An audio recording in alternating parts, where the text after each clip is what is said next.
Et salut tout le monde, c'est Lorenzo High Tech, comme vous l'avez en titre. Aujourd'hui on va parler de rumeurs et de nouveautés. Je me suis dit ça serait intéressant de faire cette rubrique que je fais en live sur TikTok, de faire ça aussi de temps en temps sur ma chaîne YouTube. Donc 1 à 2 fois par mois vous aurez ce style de rubrique sur ma chaîne YouTube. Donc il y a pas mal de petites nouveautés qui ont été annoncées et des rumeurs. Donc on va en parler dans cette vidéo, mais avant de commencer la vidéo, si vous êtes toujours pas abonné à ma chaîne YouTube, abonnez-vous, elle est 100% High Tech. N'oubliez pas d'activer la petite cloche de notification pour être notifié lorsque je publie une vidéo. Et bien entendu mes autres réseaux sociaux, c'est-à-dire Instagram, TikTok et Twitter, tous les liens seront en bas dans la description. Du coup, on commence avec Samsung. Alors attention, c'est une rumeur pour l'instant, rien n'a été officialisé. On va parler du Samsung Galaxy S24 FE. Alors pour les personnes qui ne connaissent pas la gamme FE chez Samsung, déjà ça veut dire Fan Edition. C'est une gamme de smartphones haut de gamme, premium, mais un petit peu en dessous, par exemple, des Samsung Galaxy S24 classiques, parce qu'on baisse un petit peu au niveau de la qualité de fabrication. Donc par exemple, on est sur des matériaux un peu plastiques, exprès pour baisser le prix.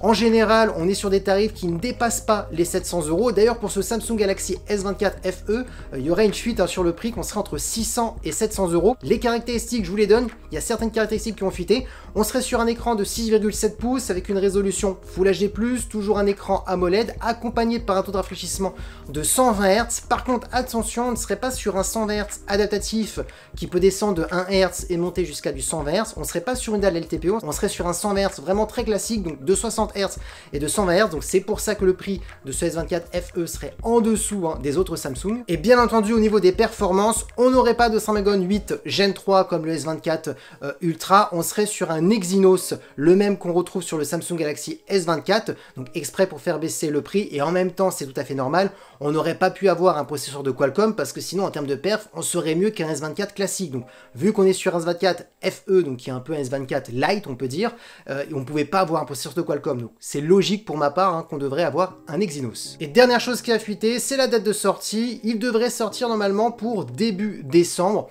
Ça me semble logique. Pourquoi? Exprès pour faire des cadeaux de Noël, parce que oui, en décembre, c'est Noël. Donc voilà, ça pourrait être intéressant pour eux de le sortir un petit peu avant Noël. Donc ça me semble plutôt logique. Maintenant, attaquons Nintendo et on va parler de la Nintendo Switch 2. Alors oui, parce qu'il y a eu des petites fuites. Alors, je le rappelle, je l'ai déjà dit, la Nintendo Switch 2 serait beaucoup plus performante par rapport à la Nintendo Switch classique. Il y a eu pas mal de petites fuites comme quoi Nintendo travaillerait avec Nvidia pour travailler le processeur. On serait sur un processeur avec de l'intelligence artificielle qui serait capable de faire de l'upscaling, donc amener à une qualité par exemple Full HD vers de la 4K pour certains jeux. On devrait avoir de la 4K qui serait améliorée grâce au dock. Donc dès que vous brancherez votre Nintendo Switch et que vous la mettez sur le dock, vous aurez de la 4K à la télé. Par contre, on ne devrait pas avoir de la 4K au niveau de l'écran, on serait bloqué à de la Full HD. Donc ça, j'en avais déjà parlé il y a plusieurs semaines. Mais là, la grande nouveauté qui confirme un petit peu toutes ces choses, c'est qu'on devrait avoir un plus gros ventilateur au niveau du dock pour refroidir la Nintendo Switch et pour éviter les baisses de performance. Donc vraiment,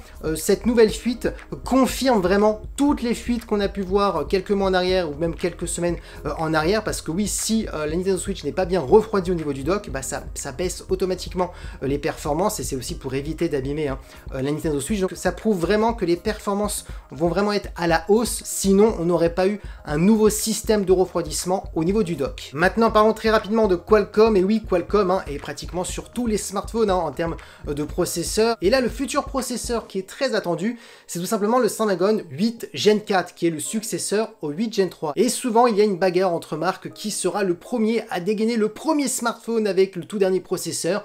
Et là, ça y est, c'est sorti, c'est officiel. Ça va être Xiaomi, les premiers avec le Snapdragon 8 Gen 4, et ça sera le Xiaomi 15. Et ensuite, bien entendu, en deuxième, parce qu'il y a toujours des bagarres pour qui sera le deuxième, et ça sera OnePlus avec le OnePlus 13. Donc voilà les nouveaux noms des modèles qui posséderont en premier le processeur de Qualcomm, c'est-à-dire le Snapdragon 8 Gen 4. Alors maintenant, parlons de recharge ultra rapide. Et oui, je sais, souvent vous mettez en commentaire quel est le meilleur smartphone qui possède la meilleure recharge ultra rapide. Est-ce que c'est bien la recharge ultra rapide? Est-ce que ça n'abîme pas trop la batterie? Donc souvent la recharge, ça vous intéresse. Et là j'ai une bonne info pour vous, c'est tout simplement parce que Realme ces derniers jours a annoncé une recharge ultra rapide sur leur premier prototype, où là ils travaillent vraiment la batterie. On est sur une recharge de 320 watts, et oui, j'ai bien dit 320 watts, c'est vraiment énorme.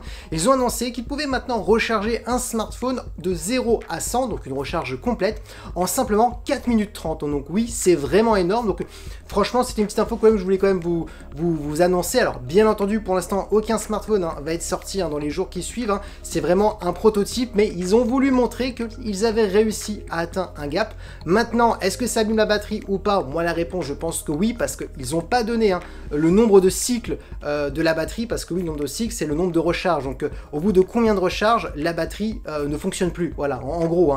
Et ils n'ont pas vraiment donné de cycle. Donc, le plus important, souvent, c'est quand même le cycle de recharge et la recharge rapide. Donc, je pense qu'ils ont vraiment voulu montrer, dire voilà, nous on a de la recharge ultra rapide, mais ils se sont arrêtés là. Maintenant, on verra dans les mois qui suivent, est-ce que Realme va sortir un smartphone avec de la recharge peut-être aussi rapide? Ça, la réponse, on ne la connaît pas pour l'instant. Et maintenant, on termine avec Apple, parce que oui, il y a deux rumeurs. Alors, ça concerne les iPhone 16, 16 Pro et 16 Pro Max. Alors, il y avait pas mal de rumeurs il y a plusieurs mois en arrière sur un fameux bouton qui permettrait de capturer des photos. Donc, on devrait avoir un nouveau bouton sur la tranche du smartphone. Et là, il y a pas mal de fuites qui ont annoncé des nouvelles fonctionnalités sur ce fameux bouton, parce que vous êtes nombreux à dire « Ah, mais on peut déjà faire des photos en appuyant sur le bouton plus, moins du volume, et ça déclenche des photos, donc quel serait l'intérêt d'un ajout de photos juste pour faire des captures ?» Eh ben non, on va beaucoup plus loin, il y aurait une feature comme quand on pourrait zoomer avec cette petite molette, ce petit bouton qui serait sur la tranche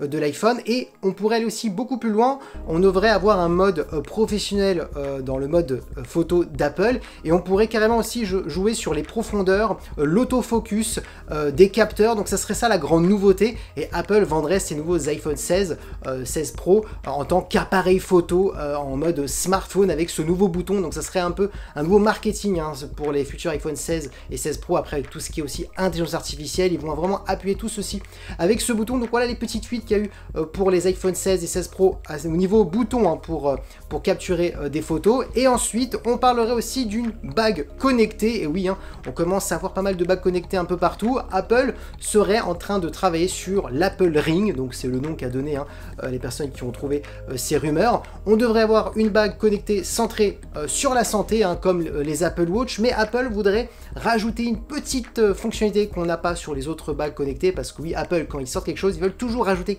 quelque chose que les autres n'avaient pas pensé. Ça serait surtout le côté connecté et surtout le côté gérer ces produits connectés. Donc je m'explique, Apple possède déjà pas mal de produits de domotique ou des partenariats par exemple avec des ampoules connectées comme Philips, est en partenariat avec Apple. Ils sont aussi en partenariat avec pas mal de marques de volets connectés, de stores connectés. Pourquoi je vous parle de tous ces produits? Apple aimerait qu'en un claquement de doigts, comme ceci, on pourrait éteindre des lumières, fermer des stores, ouvrir des stores, éteindre le chauffage, allumer la télé grâce à l'Apple TV. Apple voudrait pouvoir contrôler tous les produits de la domotique à la maison juste avec leur bague connectée. Ce serait une chose que Apple proposerait en plus, chose que pour l'instant ne proposent pas les autres bagues connectées. Donc voilà la rumeur sur la future Apple Ring. On ne sait pas encore si déjà cette bague va voir le jour un jour. On sait qu'Apple travaille sur ce projet, mais on ne sait pas vraiment si la bague va être sortie. Mais en tout cas, c'est les fuites qu'il y a eu. D'ailleurs, maintenant je vous pose cette question.